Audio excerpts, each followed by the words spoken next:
Musim kemarau di Sumatera Selatan yang diprediksi BMKG akan mulai terjadi pada Juni 2024 ini, BPBD Sumsel mengajukan permintaan pada pemerintah pusat terkait pemenuhan armada penanganan karhutla seperti 8 unit helikopter waterbombing dan 2 unit helikopter yang dipergunakan untuk patroli udara. Pengajuan helikopter tersebut berdasarkan skala kebakaran lahan yang terjadi di Sumatera Selatan dari tahun-tahun sebelumnya, serta tingkat kerawanan karhutla di provinsi ini. Jumlah helikopter ini juga disesuaikan dengan kondisi kebakaran pada musim kemarau nanti, selain melakukan teknik modifikasi cuaca atau TMC yang dilakukan apabila lahan mulai kering.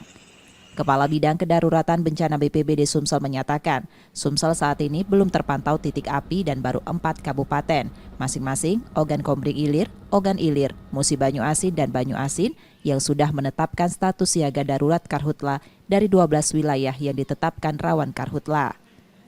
9 wilayah lagi diharapkan dapat secepatnya menyusul penetapan status tersebut agar upaya mitigasi dapat dilakukan lebih awal dan menghindari dampak yang besar. Provinsi Sumatera Selatan telah menetapkan status siaga karhutla asap akibat kebakaran hutan dan lahan di Sumatera Selatan terhitung di tanggal 13 Juni 2024 sampai dengan 30 November 2024. Nah, setelah itu baru kita sekarang memproses permintaan dari kepala daerah kita Pak PJ Gubernur untuk bersurat ke BNPB untuk persiapan penanggulangan bencana. Berdasarkan dari tahun kemarin kita tidak ada penambahan, jadi kita permintaan kita 2 helikopter patroli, 8 helikopter waterbombing.